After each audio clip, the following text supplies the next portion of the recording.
I'm Valerie McGilvrey, and you're listening to part 2 of my talk about pretexting. You'll find my updated comments on this talk at the end of this video.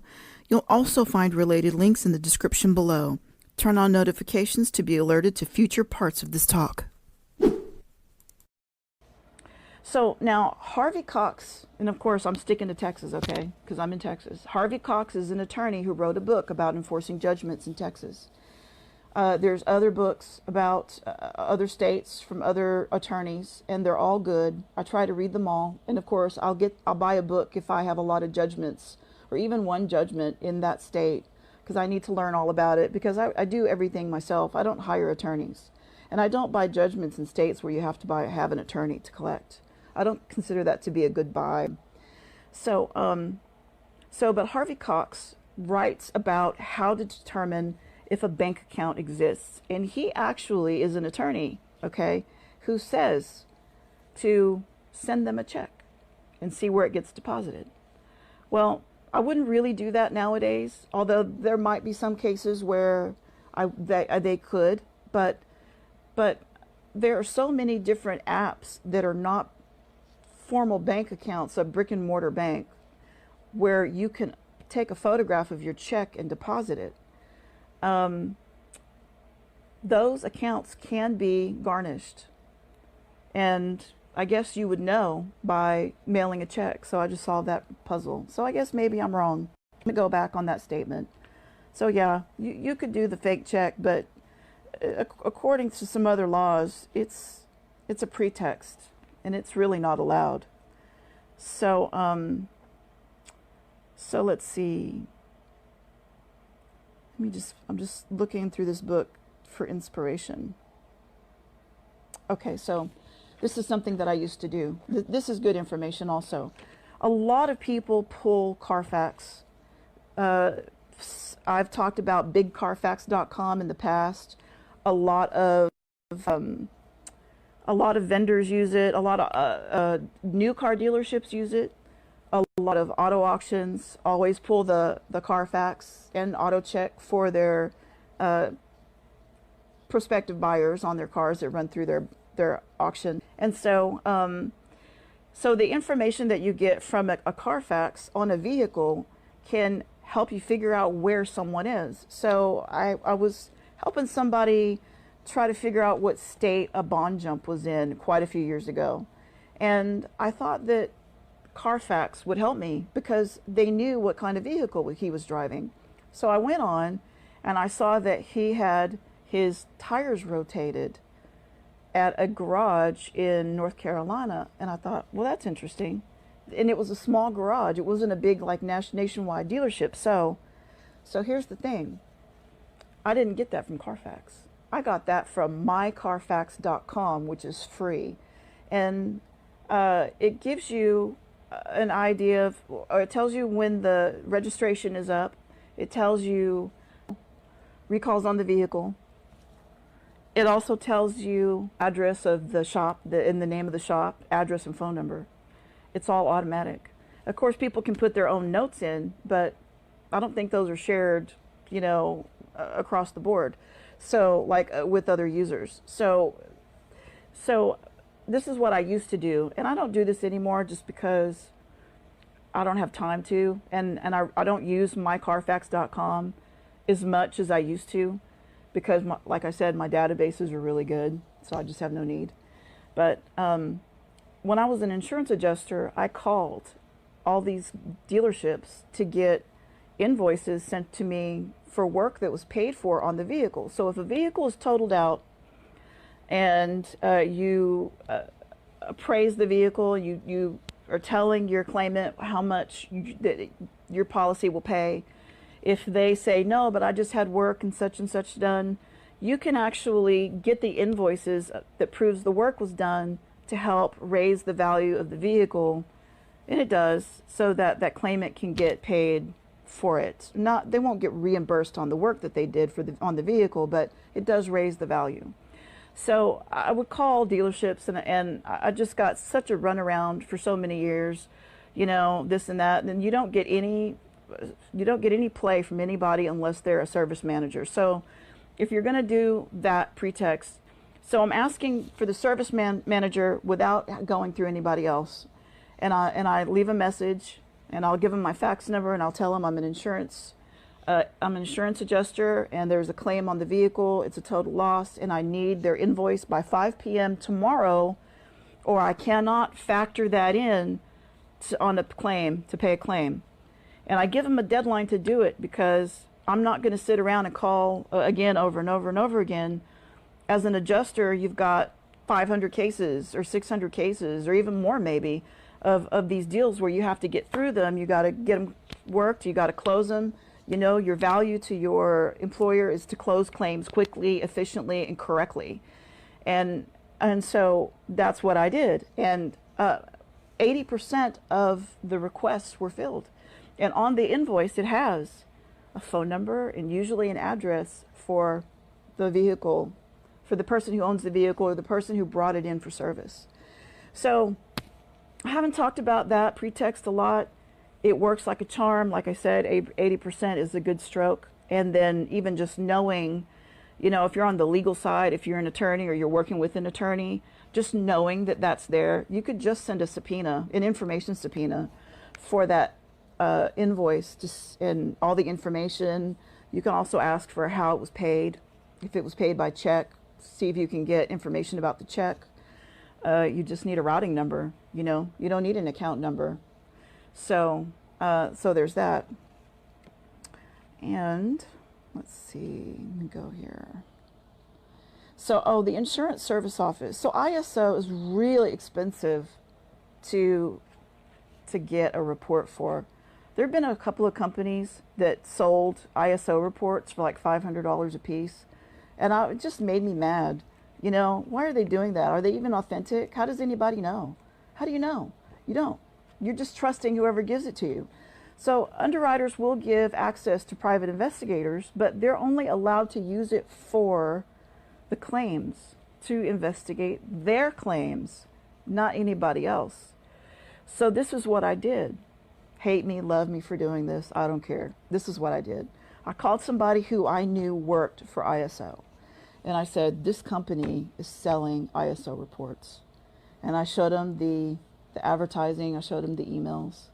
And what they did was, they went to that company and bought an ISO report and watched to see what account it came out of and then shut that account down permanently. That's how serious it is. We can talk about Karen Bravo and Matthew Marr and John Edens, who actually pretexted phone companies to get cell phone ping information. Motherboard Vice wrote about it, and I offered as much insight as I could to them so that they would have the full and complete picture. But Matthew Marr was a fugitive recovery agent in, I can't remember where, Colorado or Tennessee. He pretexted the office that provides ping information to law enforcement.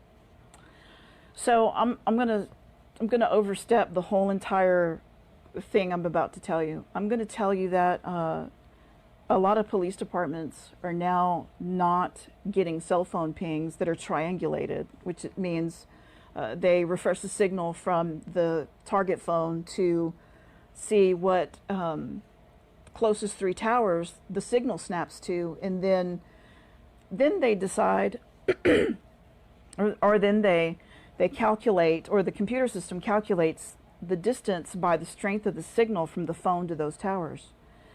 And it's inconsistent from what I've seen in the past, because I had someone who actually did those for me, and I'll talk about her in a minute. But John Edens was the very first person that I turned in. So with John Edens, he impersonated a former Georgia Marshal, and I don't remember the guy's name, but you could look it up. You can look it up. You actually, I'll actually put links to all the articles and stuff in this, so you can go read about it, because it's good to know. It's interesting reading. So John Edens assumed the identity of a Georgia marshal who had stopped working for the Marshal Service to enlist, or he was recalled to do a tour in Afghanistan. So he got back. When he got home and, you know, off of duty, he retired. He didn't go to work for anybody else. So John assumed his identity, and when he made his very first phone call to the phone companies, he would say, "Hey, I hope you remember me. I used to work for so and so." And he tells the dispatch people, or the office that deals with law enforcement, he doesn't remember what to do. What do they need from him? How does he submit the requests? And he says, "Oh, they all said," but one in particular, he tells me, she says, "Oh, I remember you. How are you doing? Oh, I'm so glad you're back, blah, blah, blah." And so he rekindled a bond that she already had with this real Georgia marshal. And she really believed that it was him. So she never second guessed his identity. She never called the Marshal Service to say, "I want to verify this person as being your employee," because she already knew him. And I'm going to go out on a limb with AT&T. That was T-Mobile that I'm talking about. But AT&T, T-Mobile, Sprint, all of them, no one called to verify his identity. If they had, they would have never fulfilled the ping, and he would have been cut off at the tracks and arrested probably at that point. But it went on. And even one phone number that he called and requested many times, I took it upon myself to go ahead and call this woman, because I had already turned him in. The Department of Justice told me, yes, we're going to prosecute him. And then so I called her and said, "Listen, don't hang up on me. My name is Valerie, and a man who has been trying to repossess your car has been getting pings on your phone, and I have documentation to prove it. So here's the documentation." T-Mobile sent him pings, so they're done via email, okay? T-Mobile sent the information back. They sent a link to the map, and they sent the coordinates keyed into the map. All you had to do was click a link, and it also populated in the email. So so he's got, 10 of these pings that he's done on this one phone number so he could repossess this woman's car. So I told her in enough time. I found out that you only have 1 year to actually start doing that. And because he was prosecuted, she could have sued him. I also found out no attorney would take her case, which was very disappointing for Georgia. She deserved to be able to sue T-Mobile for not verifying his identity. They owe their customers a duty to perform due diligence, and they didn't do it. But in any case, I did tell the journalist about it, who wrote about Matthew Marr and the big microbuilt ping thing, the information. And I said, okay, so here's this case. This guy really did do something wrong. Microbuilt didn't really do anything wrong. Let me give you cases where people did violate the law and were prosecuted for it. You need to complete the picture. So Matthew Marr is another guy who did the same exact thing. He contacted dispatch, and he was a fugitive recovery agent. I don't know what his guise was. You would actually have to look up his case online, and his name is Marre. And a lot of bail people already know about this. So when he was arrested and prosecuted, or arrested and indicted, he wasn't even allowed to get bail. He had to stay in jail. A fugitive recovery agent that violated the law. Go figure, they wouldn't give him bail. So the next person was a little more prolific in the groups, and she sold me. She did a lot of pings for me, and they were good pings until the day she got busted. Her name is Karen Bravo, and I'll put her case numbers in the comments later today so that you can go check that out also. So Karen Bravo, she was referred to me by Dave Branch, who owns RepoBuzz. And Dave told me that he gets pings from her and that he gets toll records for her. Okay, toll records. That's the reason why I turned in John Eden's. I didn't ask him for anything. And the only reason why I had what I had was because I had told him never to call me again. And he freaking called me the next day. I'm like, dude, did I not yell loud enough on the phone? I yelled so loud that the neighbors in my office down the hallway, they all came out and were like, Valerie, do we need to call the police? Are you okay? Yeah, I'm fine. No, you need to call the police. I'll make my own police report. But in any case, on a recorded conversation, I called this guy on a recorded line so I could prove I told him to never contact me again on a recorded, on his own voice, and he would say, okay, fine, and hang the phone up, right? Almost from the get-go, he literally started to confess. He kept me on the phone for an hour telling me how he does all the stuff that he does, all illegal. And as a matter of fact, I really need to sit down and like bleep out all of the parts that name a person and phone numbers and whatnot and post the audio, because you would die. You would die. I mean, really, it's flooring. So he sent me a list of toll records, all the numbers he texted and called. And then in that spreadsheet, there was, this is interesting, there was the number of the tower, or every tower that that particular phone call hit off of, the telephone number that he was connected to, the location, the GPS coordinates of the phone number he was connected to. So if you know somebody called somebody on the phone and you know what time it was, even if you don't know the number, you can tell the marshal, he called this number from his phone at this time, and go look for the coordinates, like reverse engineer or reverse search the phone call if you know it occurred, because the data's there, which, you know, it's not surprising that it would be. You know in the back of your head that it's there, but then you go, oh, it's there, like it exists. So anyway, so that's why I turned him in. He sent me all the toll records, all that information, the IMEI number of both phones were there. I mean, it was just amazing.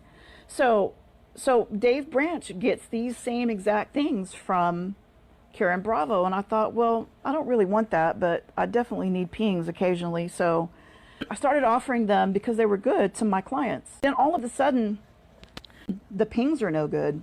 All of a sudden, people are saying, this can't be right. This cannot be right. And so I started testing her here and there. I would test her with the phone number, and I would make someone go to a place that was far away from their house so I could know it was authentic. And so, so sure enough, it started coming back fake information. And I would tell her, this isn't right. I mean, I know where the guy was spotted 15 minutes ago, and that's 800 miles from where the guy was spotted. All she did was take the prefix and grab a coordinate off of probably, you know, Google Maps or whatever, and off of an address, or seemingly to make it look like it was going down the highway, because she wanted the money. She had got raided and busted in April 2018, but she didn't stop selling information at all. She sold it, but she didn't do, you know, she didn't do it. She wasn't able to do it by law. So then I thought, what is going on? Why is this all fake? And then I went on to look for criminal records. So I looked in Delve Point actually to see if there was anything there, and lo and behold, there's an arrest. She had gotten arrested, oh no, charges, April 2018, I think it was. I have the case numbers. She got arrested and, she got charged with 4 felonies. 2 of them is impersonating or false impersonation, which she's in California, and this is Sacramento County, California. And her name is Karen Bravo, and she also uses Karen Haggard, and Karen is spelled Krene. I told, after that date, when I knew she was doing fake cell phone pings, I told all of those customers, I owe you. I owe you all that money. And I wasn't afraid to say, and I wrote it on a public page, I am so sorry this happened. I have no control over this other than to aggressively go after her to try to get the money. Well, she doesn't have anything. She's on disability, I found out, and you know, she's got kidney problems. She goes to dialysis. And when she got arrested, they arrested her at the doctor's office because they didn't know anything about her. They didn't know where her house was, where she was living, and they had no idea what her phone number was. So, so, you know, I have to say, anybody who says they can do cell phone pings, there's just nobody that really can, you know, unless it's somebody who works for a switch, and still that's not necessarily legal. That person would lose their job if anybody found out they were selling location information. Somebody who works for a switch literally can see the location of every phone in the world. So there you have those 3 cases. So nobody can find Karen Bravo to arrest her, but her charges are active. And her case is inactive, meaning she hasn't been arrested yet and she hasn't bonded out. And she's probably not even in California. And because she has family that is Hispanic, Mexican, she's probably in Mexico. Police are leaning more towards contacting Facebook and Twitter and the like to get location information for cell phones because it's so much more accurate. And I don't know if anybody remembers the old cell stinger from Skip Smasher. It was awesome. And you know, I really, really have a lot of respect for Robert Scott. He goes and works overtime to bring in tools for his subscribers. He is an innovator, and he's, you know, old school, like me. So, so Cell Stinger was a text ping product. You would enter in a phone number in the system, click submit, and then the system immediately sends a text to the target phone. And for Cell Stinger, it was a nagging, recurring text. It made the victim, I'm going to use the word the victim, it made the victim want to tap on the link to stop the texts because they were constant, you know, like nagging. Like every 10 minutes you get an update on the weather, and it would say, it's grab an umbrella, it's 80 degrees and snowing, or some crazy thing like that, that it was like, really, are you serious? Grab an umbrella, it's 80 degrees and snowing? And and then it would stop at a certain time because it didn't want to, I mean, it would stop at like 11 p.m. or midnight and then restart at 7 o'clock the next morning. And constant with weather updates because it worked so well. I mean, it was so perfect. It was like, if it said the dot was on the driveway, you could see what side of the driveway they parked in. I did my own phone one time.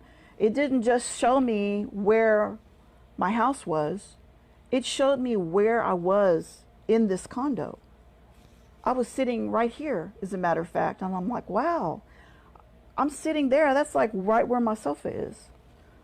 That's using the location services on your cell phone to get the location and not a tower, which is so much more accurate. So also, I did write a brief based on what I knew about the functions of Cell Stinger, and it's up in my group. It explains how you would build it, and I'm going to tell you it probably would cost you about $500 to build it, but that's all we have. And actually, the Cell Stinger went down because the federal government said we can no longer send unsolicited text messages. And while that was targeted to businesses, the businesses can no longer send unsolicited text messages. It also made Cell Stinger not lawful to provide to private investigators or anybody that would use it on a volume basis. I say that doing something like that on a local level would be okay, and that you can customize your landing websites and your pretext to use with that to be very local and targeted to that person. As a matter of fact, you could put up several different ones and have several different types of text that go out to entice someone to click on a link. so many things I wrote about I would never do. I mean, I wouldn't do them. I wouldn't suggest to anybody to do them. So the name of the book that I have, the Pretext Playbook. I don't call debtors on the phone anymore. I'm a bit out of practice. I mean, I do, but I call them as myself. This concludes the end of part 2. One of the updates I want to give you is mycarfax.com has been merged with carfax.com. Also, you'll be able to find my brief on Cell Singer in my new book, Skip Trace Wiki. Thank you for listening and stay tuned for part 3.